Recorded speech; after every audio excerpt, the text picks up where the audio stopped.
Iran aggressively pursues these weapons and exports terror. Iran is building, or has built, another secret nuclear site. This was a very large operation. It would have taken a lot of money, a lot of time, a lot of expertise to build something like this. In a dull, Soviet-era building near the Svislok River, the head of the antivirus division at Virus Blockade, a computer security firm in Belarus, sat with his colleague in their lab. As they examined suspicious computer files from Iran, something caught their attention. Upon closer inspection, they were astonished to discover that the seemingly ordinary virus they had been studying for days was actually a sinister creation. The enigmatic files had first grabbed their attention a week earlier, when a reseller of Virus Blockade's security software reported an ongoing issue with a customer's machine in Iran. The attackers had utilized an exploit targeting LNK files, a crucial component of the Windows system responsible for displaying icons of contents from portable media devices. Ingeniously, the attackers had embedded an exploit within a specially crafted LNK file. Once Windows Explorer scanned the file, the exploit sprang into action, discreetly depositing malicious content onto the machine, like camouflaged paratroopers being dropped onto enemy territory by a military transport plane. It was much worse than auto-run exploits, because those could be easily thwarted by disabling the auto-run feature on machines. But there is no way to easily disable the LNK function without causing other problems for users. They searched a registry of exploits for any others that had used LNK files in the past, but came up with nothing. That was when he suspected he was looking at a 0-day. An exploit is a piece of software, data, or sequence of commands that takes advantage of a vulnerability to cause unintended behavior, or to gain unauthorized access to sensitive data. 0-day exploits are highly valuable in the hacking world because they target vulnerabilities that are unknown to software developers and antivirus vendors. As a result, there are no antivirus signatures or patches to detect or fix these exploits. This particular 0-day exploit was even more significant as it could target any version of the Windows operating system since Windows 2000. The attackers cleverly bundled 4 versions of the exploit in separate LNK files to ensure compatibility with various Windows versions. Additionally, they used a valid certificate from Realtek, a trusted hardware manufacturer in Taiwan, to deceive computers into thinking that the drivers were legitimate. As the news broke out, a company named Symantec started working on this worm. They gave it the name Stuxnet. Forensic evidence found inside the versions of Stuxnet Symantec examined indicated that the first infection in Iran occurred June 23, 2009. But why Iran? On August 14, 2002, the National Council of Resistance of Iran, a coalition of Iranian opposition groups in exile, convened a press conference at the Willard Intercontinental Hotel in Washington, D.C., 2 blocks from the White House, to announce that Iran was building an illicit nuclear facility near Natanz. Ali Reza Jafarzadeh, spokesman for the group, said although on the surface, main nuclear activity revolves around Bushehr nuclear plant, in reality, many secret nuclear programs are at work without any knowledge of International Atomic Energy Agency. Today, I am going to reveal to you 2 top secret sites of the Iranian regime that they have succeeded to keep secret until today.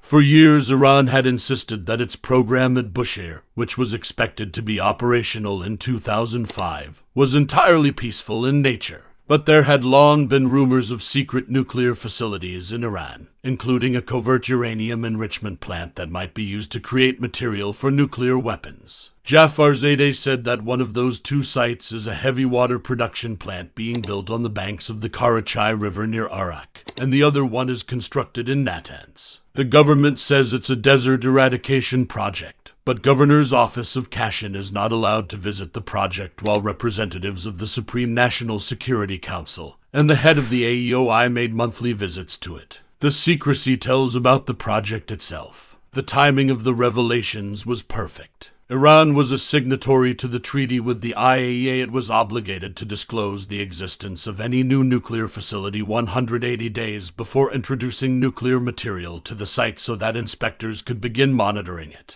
If the Natanz plant was indeed 90 days away from completion, then Jafarzadeh's group had exposed it just in time for IAEA inspectors to demand access to it before it opened. But who fed all this information to NCRI? If you go a few months back, you will get the answer. On the 29th of January 2002, Bush called Iran, Iraq, and North Korea an evil axis. It was a signal of war against these, as in World War II Germany, Italy, and Japan were called the evil axis. So NRCI was just a puppet in this play. Well, Jafarzadeh says he got it from the people who are involved in the project back in Iran.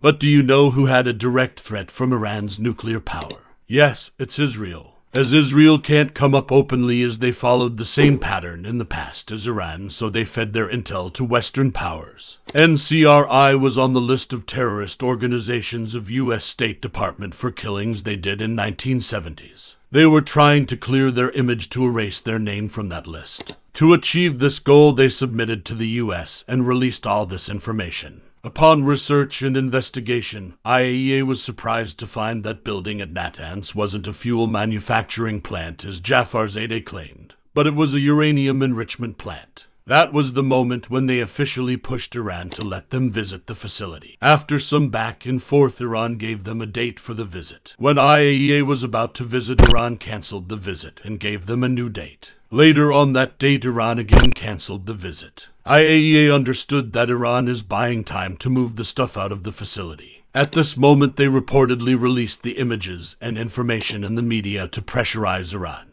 Iranian ambassador to the U.S. responded, "We are working on nuclear energy, not on nuclear weapons at Natanz," and agreed to allow IAEA to visit the facility in 2 months. IAEA visited the facility in February. Everything went well at that point. On return, they asked Iran to make them visit Calais Electric Company, as a member of the IAEA was curious about their secret centrifuges. But Iran wasn't prepared and promised them to do that on the next visit. After a few visits, when IAEA saw those secret centrifuges and found illegalities, Iran accepted and allowed them to do frequent visits to keep an eye on their program. After a few months, Jafarzadeh claimed that Iran have a few more secret facilities for uranium enrichment. Iran made those facilities public to IAEA after those claims, and now IAEA has a lot to keep a check on in Iran.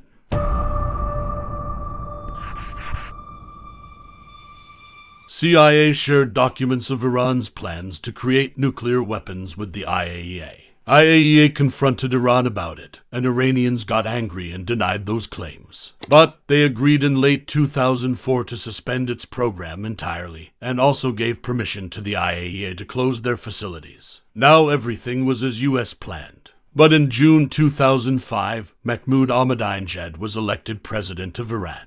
The new government and Iranian people were against the suspension of the program, so after 2 months of the elections, Iran announced it was revoking the suspension agreement. Iran started uranium enrichment again. Now, its adversaries were clearly not happy, as Israeli DG intelligence warned the United States that Iran must not be allowed to master its enrichment process, or it would be the beginning of the end. Iran was hungry for equipment, and they were buying it. As Iran was not willing to stop, so UN adopted the option to ban the supply of materials and technology used in nuclear development to Iran. Along with that, they also froze the assets of individuals and organizations involved in this program. But Iran was no way near to stop, and in 2006 they informed IAEA that they have begun to install centrifuges in the hull. It took them a decade to reach this point. On the other hand, tension between the United States and Israel flared. Israel wasn't happy with the United States' diplomatic efforts and wanted some hardcore action. Israeli Prime Minister Ehud Olmert warned Iran in one of his speeches, "Anyone who threatens us, who threatens our existence, must know that we have the determination and capability of defending ourselves," he said. As the Sun said on 2007, Iran had 3,000 centrifuges installed at Natanz, and was planning to double that number in the next year. Now only a war could stop Iran from enriching uranium. To start that war, Israel and U.S. introduced the digital weapon. 2008, Israeli officials approached President Bush with a request for U.S. assistance in launching an airstrike on Iran's Natanz uranium enrichment plant. The objective was to halt Iran's nuclear program, which was seen as a critical factor for regional stability by Israel, some Arab neighbors, and certain individuals within the Bush administration. However, President Bush disagreed with the airstrike proposal as it faced challenges in gaining broad support. Public opinion leaned towards diplomatic measures and imposing sanctions instead. The logistical complexities of conducting an airstrike, such as Iran's dispersed facilities, refueling requirements, and navigating through Arab airspace, further complicated the situation. Despite rejecting Israel's push for an airstrike, President Bush explored an alternative approach that ultimately led to the planning and execution of a cyber operation known as Stuxnet. Referred to as Olympic Games, the concept of the cyber operation was introduced to President Bush around 2006 as a digital solution to sabotage Iran's nuclear sites while avoiding the risk of war. The primary target of the operation was the centrifuges and computer systems at the Natanz facility, aiming to physically disrupt Iran's uranium enrichment activities. The objective of the operation was not to completely eradicate Iran's uranium enrichment program because it was not possible,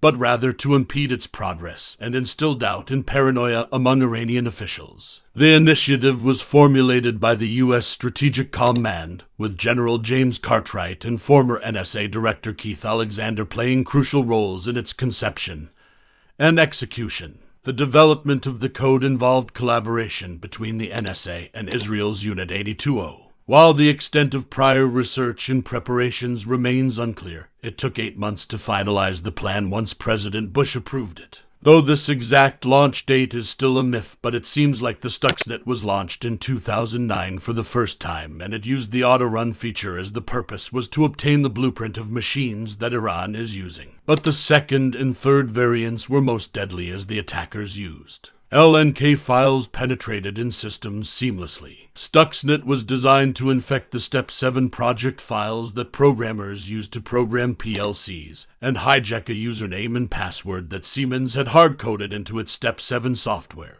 Introducing Stuxnet to the machines at Natanz is still a mystery, but it must have been done by walking it in. But the first attack wasn't much lethal, so attackers made it possible for the second attack reach to their target, and they were ready for any kind of collateral damage. So the spread damaged more than 100,000 machines in 100 countries. Stuxnet continues its successful attacks on Iran's nuclear facilities, causing delays and disruptions. Iran was found to change a startling number of 164 cascades of centrifuges. The enrichment slowed down.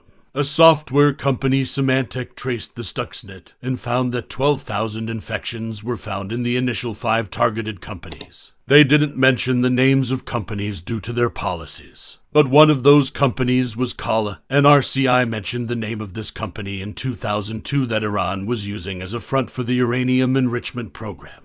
After a month or so, the Symantec released another statement and said that Stuxnet is not just an espionage tool, but a digital weapon and can cause destruction. They also mentioned that they are unaware of the target of Stuxnet yet. After a few days of this release, they found that some people in Iran took their statement seriously and stopped all outbound connections of their machines. Tehran accused the United States and Israel of planting the virus. In November 2010, Iranian President Mahmoud Ahmadinejad said that malicious software had created problems in some of Iran's uranium enrichment centrifuges, although he said the problems had been solved. The success of Stuxnet in achieving its goals is uncertain. It may have set back Iran's uranium enrichment program, but other factors like sanctions and diplomatic pressure also played a role in slowing down the program. The impact of Stuxnet on the number of affected centrifuges and the setback of Iran's nuclear program is debated among experts. Estimates range from 18 to 24 months of delay. Iran showed resilience in recovering from the damages caused by Stuxnet. The production of low-enriched uranium increased in 2010, and Iran continued to make progress in its nuclear program. Stuxnet had 2 lasting effects on Iran's enrichment program.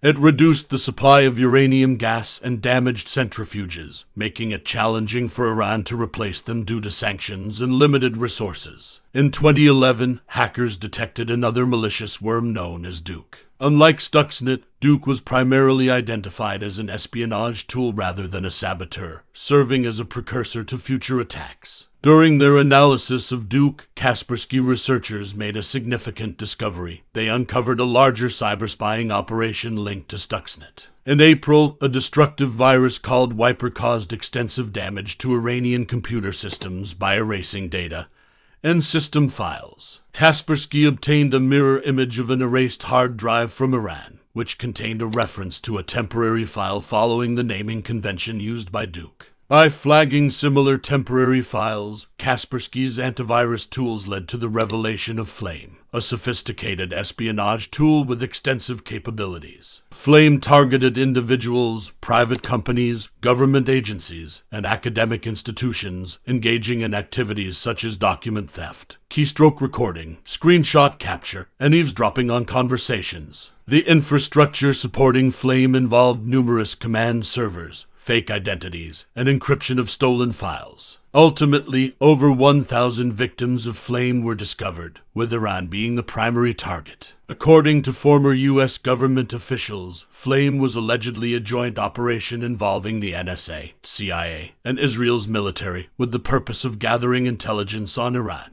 Despite the Stuxnet operation buying some time for diplomatic negotiations, it did not resolve the political crisis or eliminate the possibility of war. In 2011, additional unsanctions were imposed on Iran, and the United States deployed Patriot missiles in the Middle East to protect its allies in case of conflict. Iran's adversaries continued their attempts to disrupt the nuclear program by resorting to lethal measures. For instance, in July 2011, a physicist named Darius Rizianjad was shot while picking up his daughter from kindergarten in Tehran. He was involved in developing components needed for triggering nuclear warheads. In January 2012, another assassination occurred when Mostafa Ahmadi Roshan, who managed the Natanz facility and procured specialized equipment, was killed by a bomb attached to his car. 3 other scientists were killed in the following years. These incidents were followed by a series of mysterious explosions in Iran. A major explosion at a missile testing site killed several members of Iran's Revolutionary Guard, including a key figure in the missile program.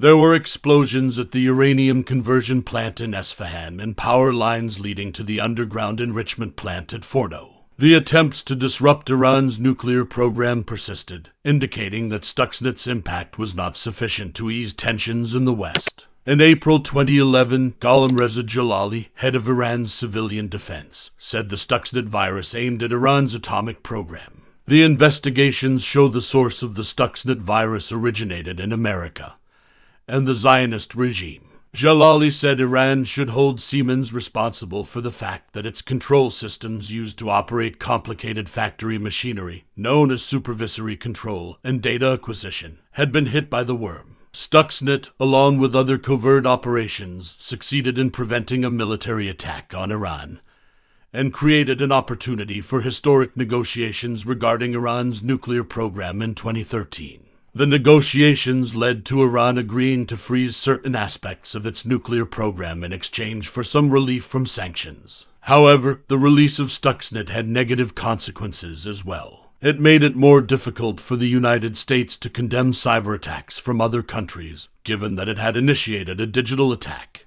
2020 Mohsen Fakhrizadeh, a prominent nuclear scientist who was considered the father of Iran's covert nuclear program, was killed in a roadside shooting about 40 miles east of Tehran. He was sanctioned by the United Nations in 2007 and the United States in 2008. In mid-2018, President Trump made the decision to withdraw from the nuclear deal. As a result, Iran initiated a series of gradual violations of the agreement, which began in mid-2019.